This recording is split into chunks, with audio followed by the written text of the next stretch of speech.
Hola, buenas. Em, Hoy, realizando la actividad del reto número 3, les presentaré que para mí tomaré como tema principal las finanzas, ¿cierto? La actividad se trataba de tomar referencia a uno de los libros que los docentes de apoyo nos habían dejado, comentarlo y conocer más sobre los tipos de finanzas, los cuales son las finanzas personales, corporativas, bursátiles y públicas. Pero, ¿cómo vamos a conocer de aquellas finanzas si no hemos o no tenemos muy claro el principal concepto de finanzas? ¿Cierto? Entonces, para entender, me fui un poco más atrás y vamos a ver ejemplos claros, concisos y que podamos entender fáciles en ese momento. Entonces empezamos. Las finanzas. ¿Qué son las finanzas? Las finanzas es una rama de la economía. La economía fue el tema trabajado en la semana anterior. Entonces es la rama de la economía que estudia el intercambio intertemporal de capital entre individuos, empresas o estados, cómo se obtiene y se administra el dinero y capital. Entonces, las finanzas son el campo de la economía que estudia la forma en cómo se obtiene, o sea, nos ayuda a analizar desde qué estamos haciendo, qué estamos realizando para obtener aquellos ingresos activos para apoyar y solventar nuestros gastos, ¿cierto? Y también nos va llevando y nos va explicando cómo, en qué gastamos, cómo ayudarnos a tener un control y ser más responsables, ¿cierto? Pero también debemos de tener la educación financiera, que es lo que a muchos nos falta. Yo creo que no muchas personas tienen énfasis o interés sobre esta parte, ¿cierto? Se sabe que conocemos las finanzas, ¿cierto? Pero no nos vamos más al fondo de este tema. Y yo siento que todas las personas deberíamos ir un poco más allá, porque son temas que naturalmente tocamos, que naturalmente tenemos que tener presentes en nuestra vida. Algunos un poco más que otros, pero que al fin y al cabo están ahí. Entonces, la educación financiera es el conocimiento básico sobre los principales aspectos relacionados con el buen manejo del dinero. Como ya les había dicho un poco anteriormente, que va desde cómo generar los ingresos eh, hasta cómo costeamos esos gastos, eh, cómo ciertas situaciones nos llevan a endeudarnos, también a cómo solucionar y pagar esas mismas deudas, salir de allí, ahorrar, invertir y de la misma forma aprovechar las oportunidades para crecer. Entonces, teniendo un poco de introducción, vamos a ir a apoyarnos a mi guía para este reto. Por lo tanto, yo elegí El Manual de Educación Financiera, Fundación Laboral WWUNB en España, que sería el Banco Mundial de la Mujer. Voy a tocar temas textuales, temas puntuales del texto, ¿cierto? Tal y como se explicaba ahí. Son datos que se trabajan con la economía española, que si bien se diferencian de los de Colombia, ciertas leyes, sí, en ciertos aspectos hay temas muy generales e importantes. Esos son los que vamos a tomar en este momento porque me parecen relevantes. No me parecen, son bastante relevantes. Entonces, digo, en la presentación nos comentan que, según datos del Banco de España, en el año 2007, el nivel de endeudamiento de los hogares creció un 12.7%. De la misma forma y por lo mismo, incrementando los créditos morosos, que son aquellos que no se pagan o no lo hacen en las fechas. Pero que gran parte de esos problemas o gran parte de ese porcentaje se hubiese podido disminuir simplemente con tener algunos conocimientos básicos y asesoramiento financiero previo, que ya se implementaron ciertas ayudas para soluciones que serían programa de prevención a situaciones financieras complicadas, ayudas a madres, cabeza de familia, personas que no toman mucha conciencia, simplemente a explicarles un poco. Y bueno, entonces, también nos dice que en este manual vamos a tratar varias áreas, iniciando con la importancia de trabajar con el presupuesto familiar. Tomando este presupuesto familiar como un ejemplo base en cuanto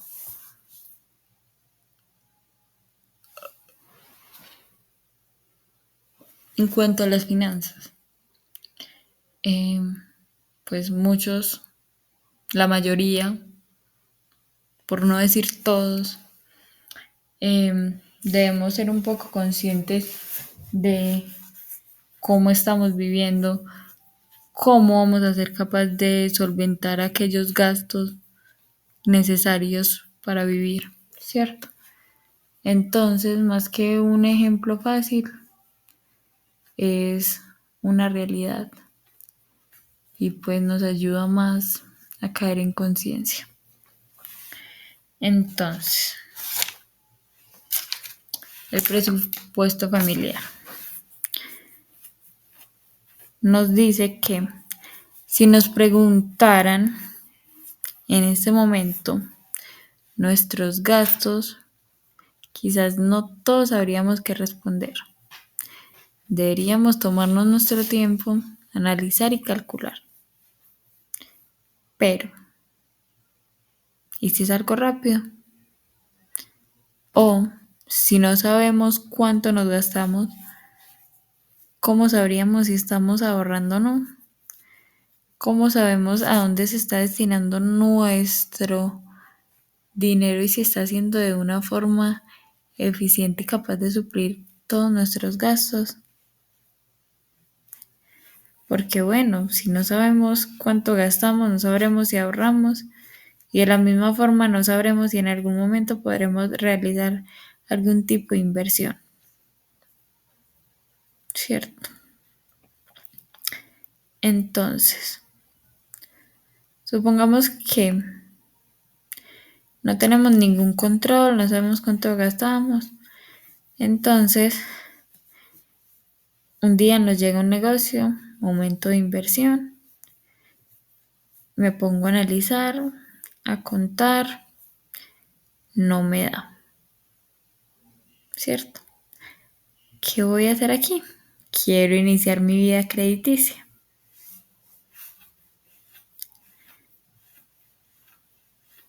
Porque no me pregunté antes o no tuve en cuenta antes que si una empresa lleva su contabilidad día a día para estar a flote, porque nosotros no hacemos lo mismo, si es como si fuésemos una empresa personal, un poco más pequeña y no con todas las responsabilidades que una empresa constituida lleva consigo, pero una empresa al fin y al cabo. Entonces,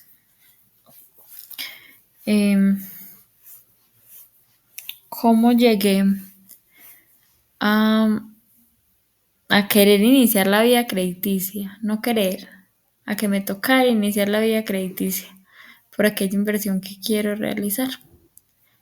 Realicé una tabla, que es el presupuesto importante. ¿Una tabla para qué? Una tabla de comparación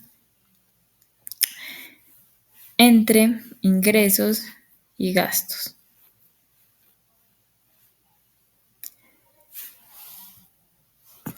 Bueno, entonces, en esa tabla de comparación están ingresos y gastos. Y encontramos que los gastos se pueden dividir entre fijos y ocasionales. El ingreso va a ser de una forma periódica por determinado tiempo. Bueno, no periódica, perdón, me confundí. Va a ser fijo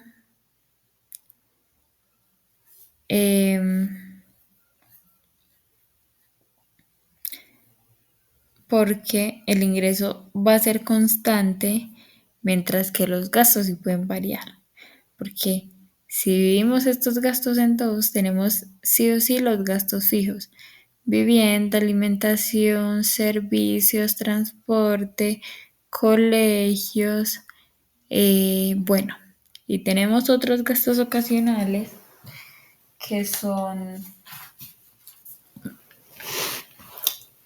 son bobaditas que de pronto se nos pueden antojar día a día, y entre bobadita y bobadita que no le prestamos mucha atención, se pueden ir convirtiendo en un gasto de verdad grande, que no notamos inmediatamente, pero a medida que va pasando el tiempo, este va tomando fuerza. Cierto. Entonces, ¿cómo llegamos a querer empezar la vida crediticia?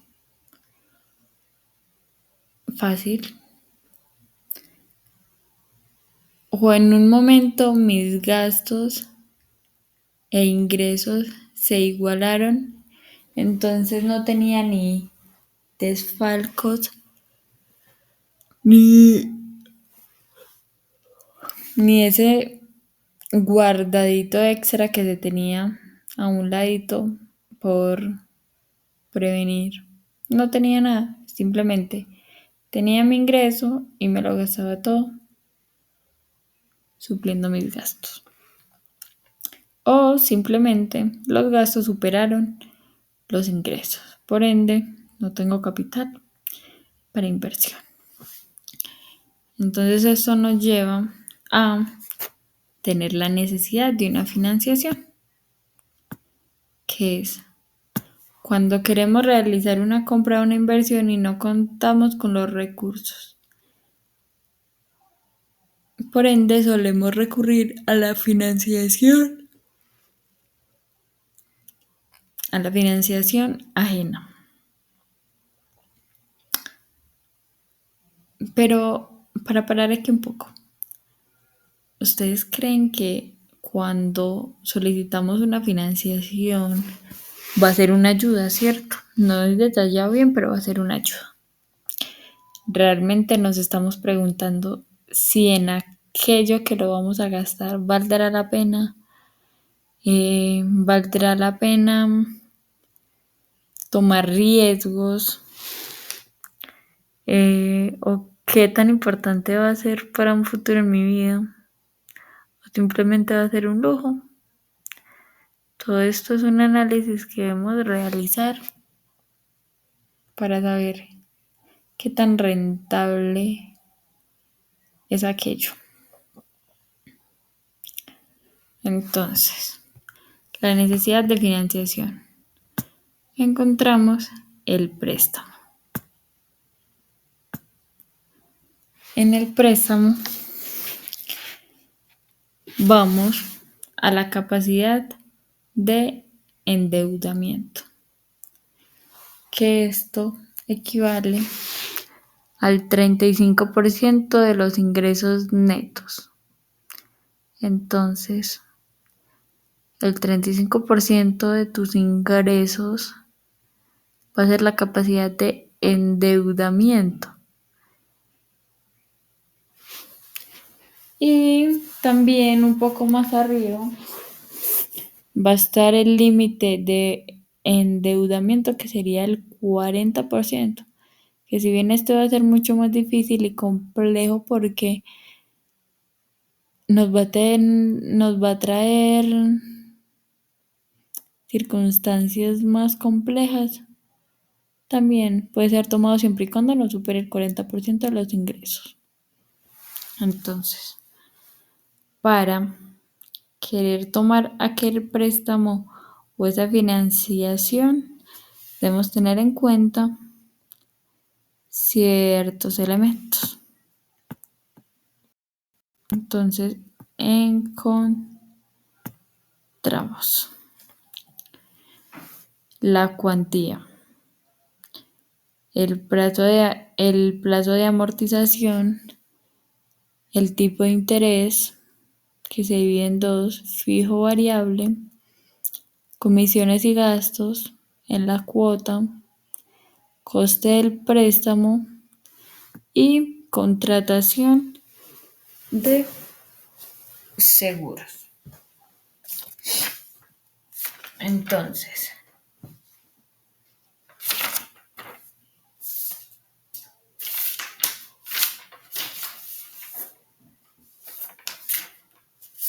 vamos a definir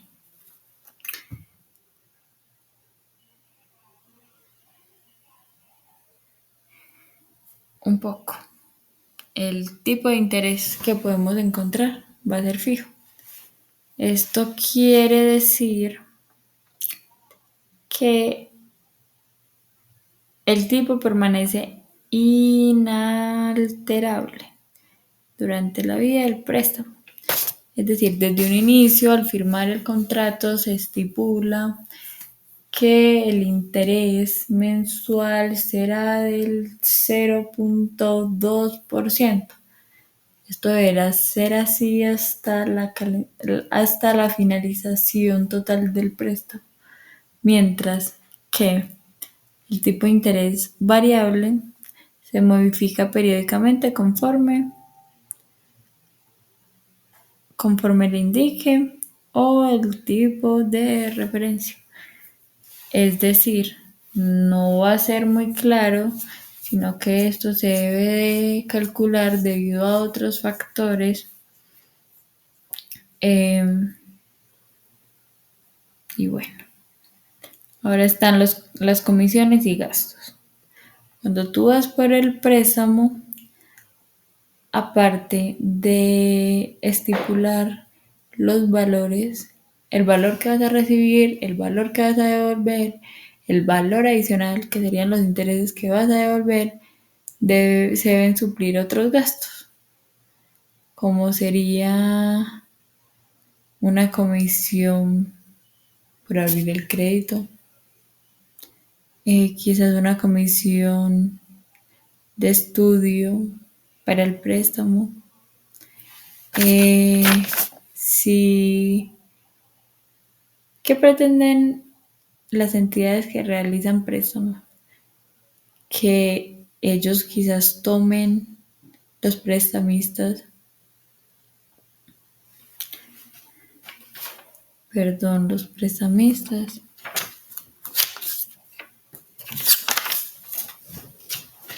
Ay,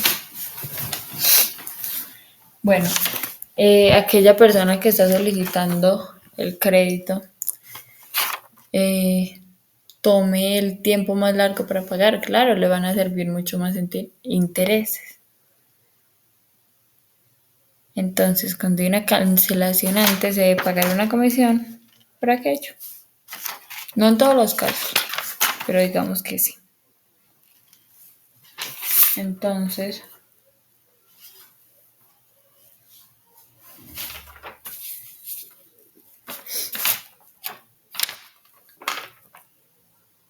ahora está la cuota. La cuota es el aporte periódico a abonar.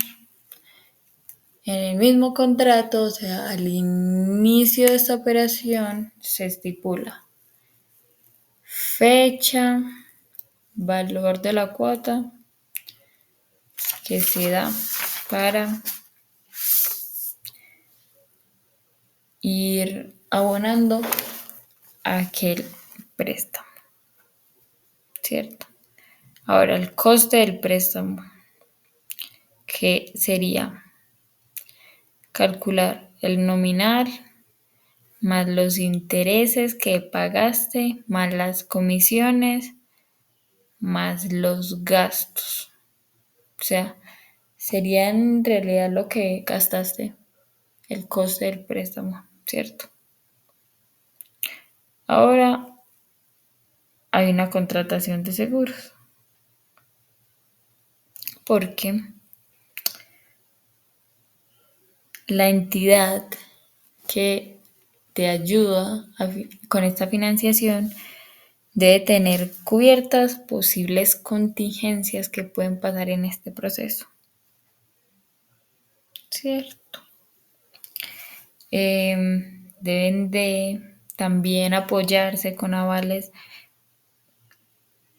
personales que respalden al titular. Eso se les conoce como fiadores o avalistas. Básicamente, ¿qué sería un avalista? Es aquella persona que sería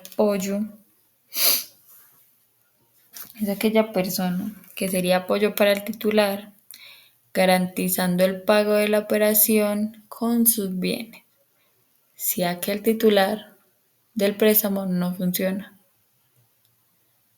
Es decir, es casi igual que uno mismo, eh, es, es casi igual como si uno mismo tuviera un préstamo propio, ¿cierto? Por eso es muy difícil uno servir como avalista o confiar en que el titular no va a hacer que pagues por él. Bueno, entonces, luego de estos elementos y de analizar cada uno, se está llegando a un acuerdo. Y aquí vamos por la documentación requerida. Entonces, nos piden, digamos que la nómina, eh, diferentes papeles personales, claro, que estén al día, todo, para tener la información obviamente del cliente y de con quién están tratando y para quién será su dinero. Ahora están los criterios de concesión que van por el mismo lado, que sería la entidad analiza el historial del solicitante, porque ellos no van a querer a alguien que tenga un historial dañado porque no les beneficiará nada, alguien tendrá Aparte tendrán una operación con mucho riesgo que no va a ser lo más factible. Eh, Van a tener los ingresos del cliente periódicamente para así llevar un mejor control y la situación financiera y patrimonio actual, ya que no todas las situaciones de los clientes son iguales. Bueno, de la misma forma, después de tener la documentación, se lleva al contrato del préstamo donde se debe estipular todo, absolutamente todo, desde fechas, valores, reglas, todo con lo que se va a trabajar en ese determinado tiempo en el que el préstamo está activo. Entonces,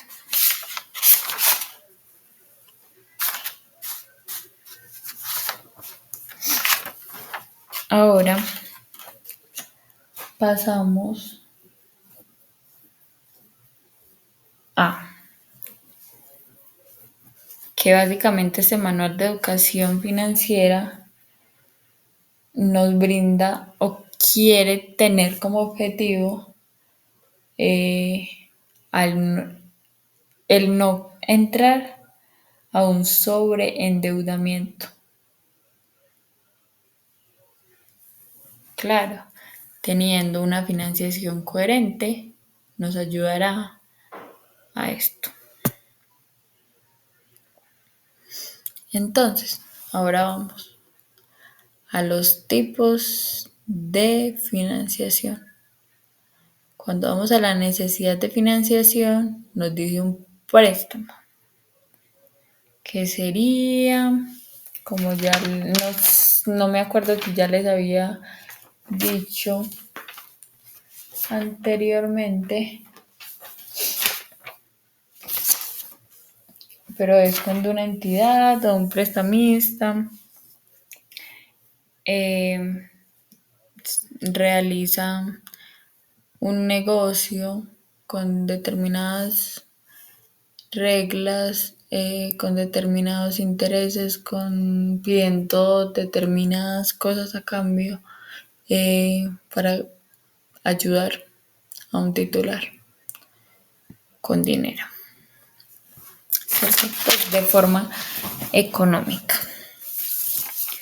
Entonces, en los tipos de financiación vamos a encontrar los préstamos y las tarjetas. Entonces, encontrando primeramente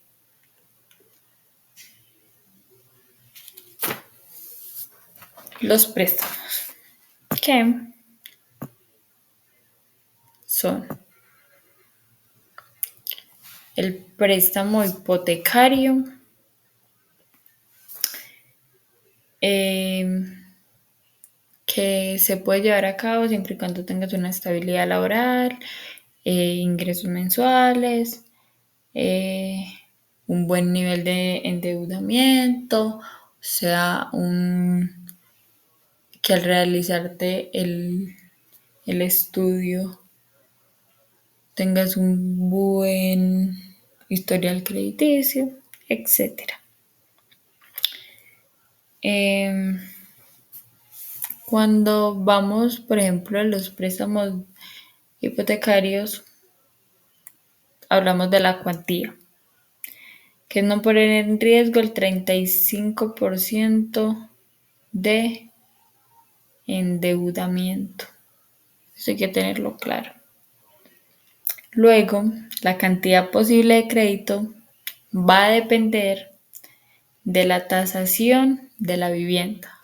Es decir, este préstamo se hace para adquisición de un bien raíz, ¿cierto? De vivienda. Entonces, al realizar la tasación se le da un aproximado de valor. De esta forma, se se calcula la cantidad posible de crédito, pues se debe de ser coherente de si el negocio es, qué tan factible es, qué tanto se puede prestar y qué tanto se podrá devolver. Luego seguimos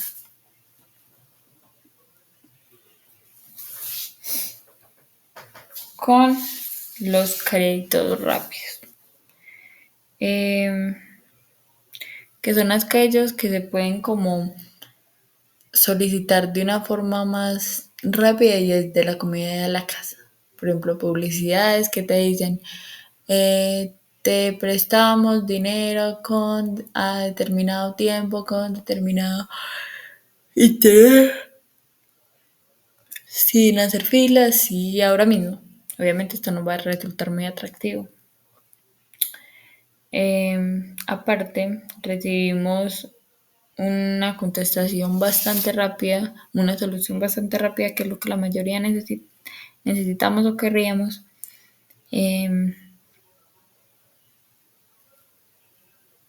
Y bueno, nos simplifica los trámites, que de pronto no va a ser muy seguro, pero puede funcionar. Vamos a los préstamos capital privado, que después de ser rechazado en bancos o cajas de ahorro, lo tomamos como opción.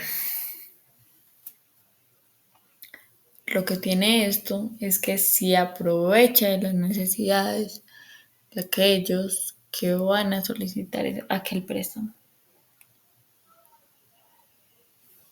Pero igual, si tú tienes una garantía hipotecaria, es decir, una vivienda y eso, eh, puedes obtener dinero de empresas de capital privado porque tienes algo que ofrecerles a cambio. Tienes como esa pruebita de que vas a ser responsables y ellos van a recibir de vuelta aquello que te prestaron. Pero también, como ya los tomaste como opciones, puede ser uno de tus últimos, de tus últimas cartas por jugar, ellos se aprovechan. Ponen condiciones más duras, intereses más altos, plazos más pequeños para los pagos, comisiones más elevadas, eh, y unas obligaciones y garantías que debes de cumplir siempre y cuando em, quieras negociar con ellos. Bueno, están los préstamos personales. Se conocen como préstamos al consumo.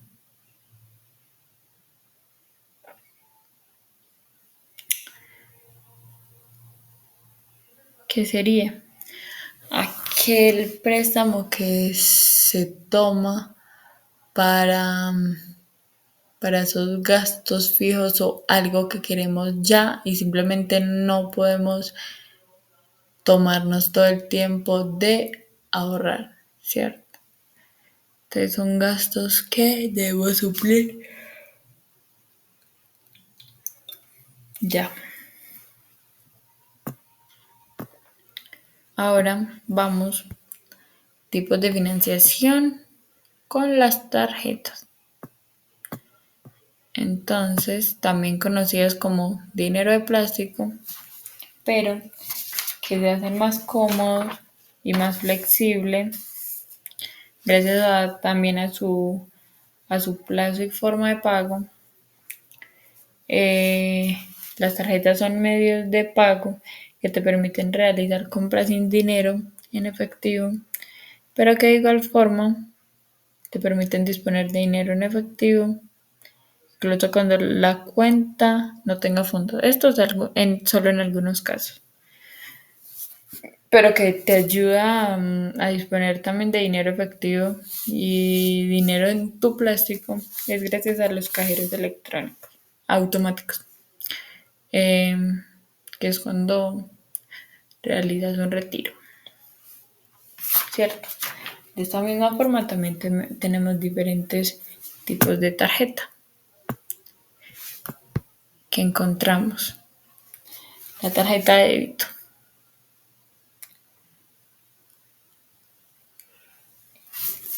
que está cargo de cada pago realizado con la tarjeta. Disponer de efectivo en la red de cajeros automáticos.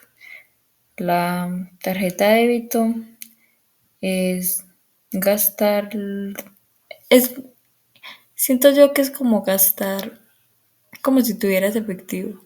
Es decir, realizas una compra, esto se verá restado automáticamente en tu cuenta, tus números. Ahora está la tarjeta de crédito, que sería las operaciones hasta el límite del crédito se adeudan en un plazo determinado. El pago a realizar puede ser único o aplazado. O sea, puedes gastar dinero que de pronto no dispones o que no tienes en ese momento, pero que digamos en 20 días lo vas a suplir y ya. O sea, es un pago aplazado de tus gastos. Ahora está la tarjeta de compra o de cargo diferido, que son las que emiten las empresas comerciales, donde sus transacciones se adeudan en una cuenta que se liquida, generalmente con una periodicidad mensual. Es decir, es una tarjeta en la cual se suben cargos y, y gastos comerciales, pero que esto simplemente se suplen como si fuese una nómina, por decirlo así, a final de mes. Entonces también es como si estuvieras gastando sin tenerlo precisamente ahí. Ahora está la tarjeta revolving. Esta tarjeta tiene una reciente aparición, tiene similares características a la tarjeta de crédito tradicional, solo que esta permite el pago aplazado mediante un porcentaje del crédito o cuotas fijas como si fuese un crédito, pero sale siendo un préstamo más caro, por lo que se va a convertir en un ciclo. Cuando tú prestas ahí y no puedes pagar a tiempo, ese nivel de interés va a subir. Y tú solo pagas, digamos, cuando vas a pagar una parte. Entonces, como subió el nivel de préstamo, a la próxima que vayas a pagar, no vas a tener cómo pagar todo. Básicamente sería así. Vas a tener cómo pagar todo, entonces va a seguir subiendo esa partecita que se queda ahí como deuda y no va a ser muy factible.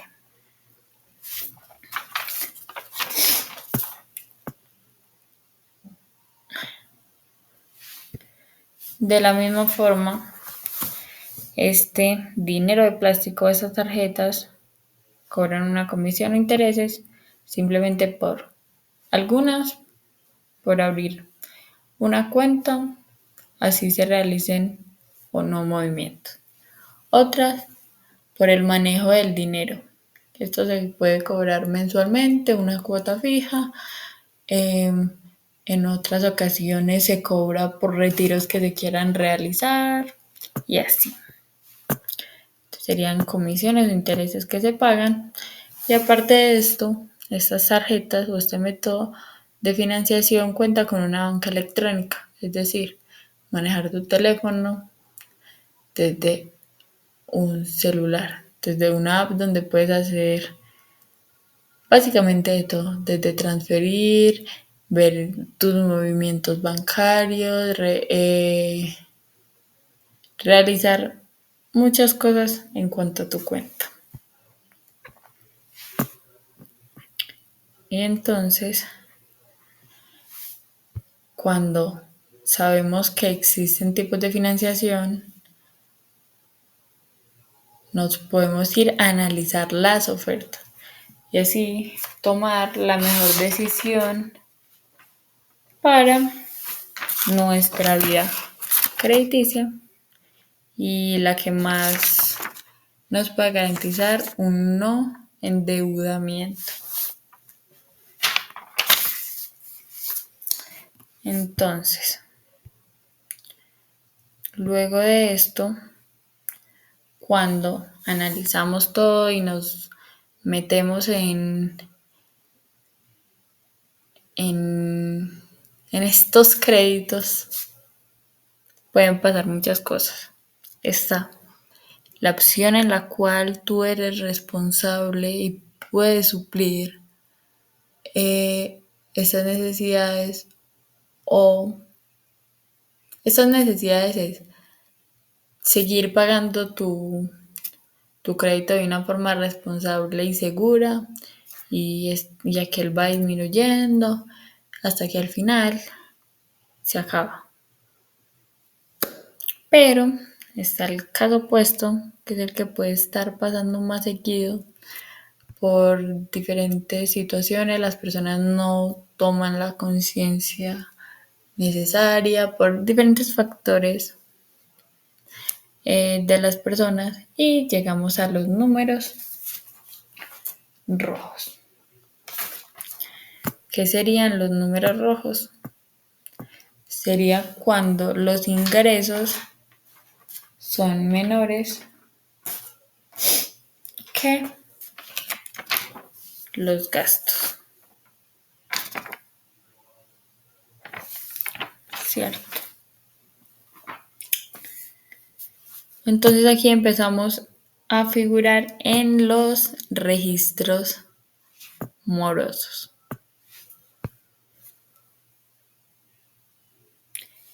que sería estar reportado por el impago de letras válidas, de préstamos, de tarjetas, de cualquier crédito válido que tú hayas tenido. Entonces, por un lado, encontramos la RAI, ¿cierto? Que textualmente en mi apoyo estaba registro de aceptación e impagados, pero que en Colombia se puede conocer como registro activo de información, donde aparecen los impagos de cheques, de pagarés y letras aceptadas, ¿cierto? Aquí ya aparece cómo no cumpliste con aquello que habías acordado. Luego encontramos el ASNEF. No estoy segura si se dice así, me perdonarán, que es Asociación Nacional de Entidades de Financiación, donde aparecen las deudas impagadas con entidades financieras, también tarjetas de crédito, seguridad social, compañías de servicio de teléfono, luz. O sea, es el incumplimiento más extenso en cuanto a esas operaciones que había realizado, ¿cierto? Entonces ya recordemos que esto ya no nos va a servir para realizar un préstamo porque ya estamos en el historial malo. Entonces no vamos a ser muy confiables que digamos. También nosotros como afectados tenemos ciertos derechos. Por ejemplo, tenemos derecho a toda la información de dónde vamos a hacer, dónde vamos a ser expuestos. Puede ser así eh, de qué se va a realizar con nuestra información.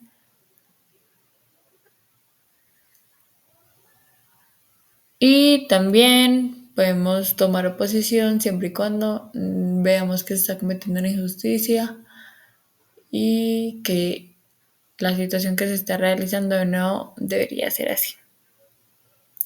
Bueno, supongamos que después de estar en los registros morosos, seguimos en las mismas y no hay cómo pagar, no se paga, no se llega a ningún acuerdo, nada. ¿Qué sigue? El embargo. Si tú eres el titular y tiene bienes a tus nombres, son embargo para ti.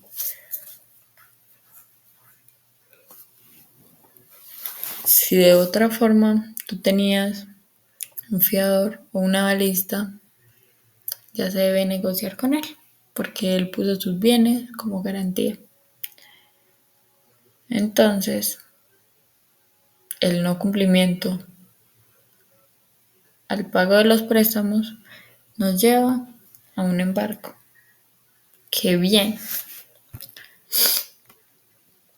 ¿Cómo, cómo podríamos evitar un embargo? Ay, es muy difícil. O sea, entrar a los registros morosos es fácil, pero salir y evitar el embargo es difícil. Pero podría ser una declaración de quiebra. Hay excepciones, pero se debe profundizar más, buscar asesorías y todo.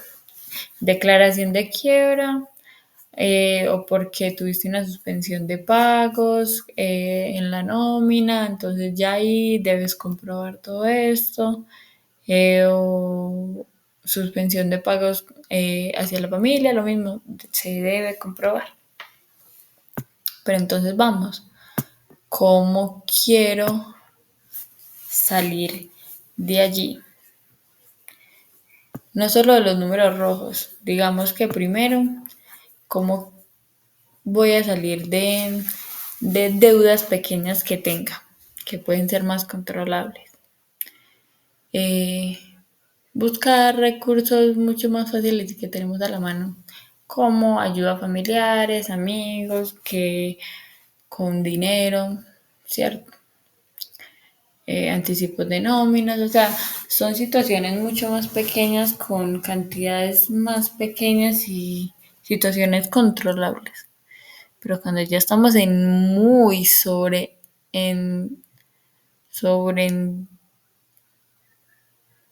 endeudamiento,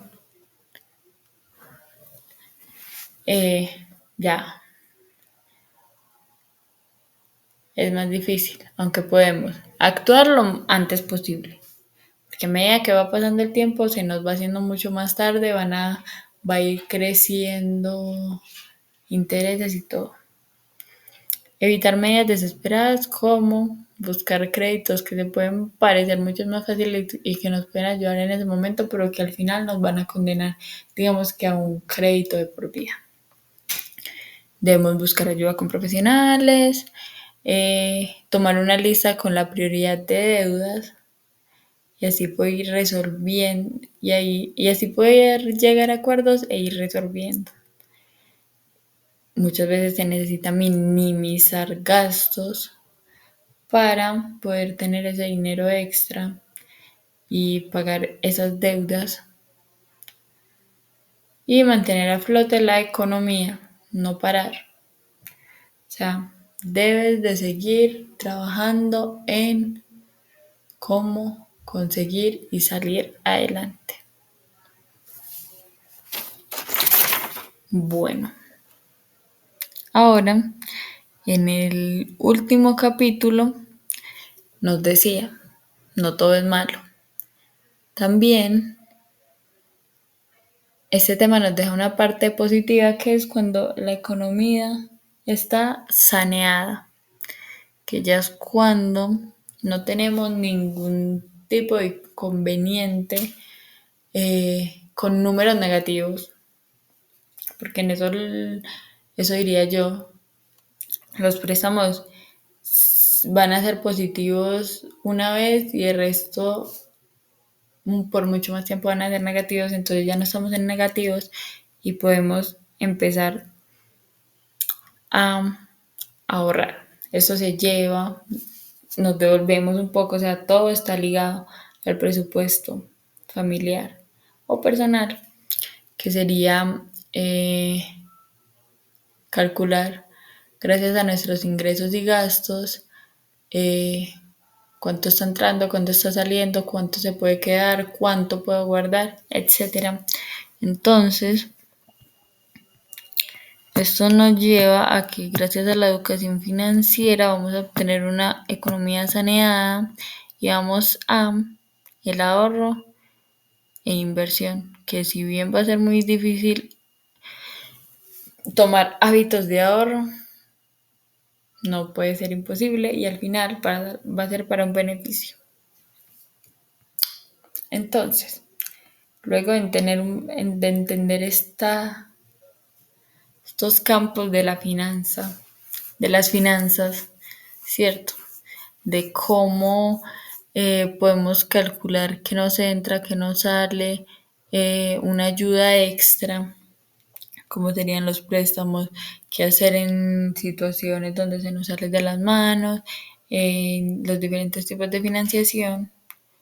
Vamos a los tipos de finanzas, donde los vamos a conocer.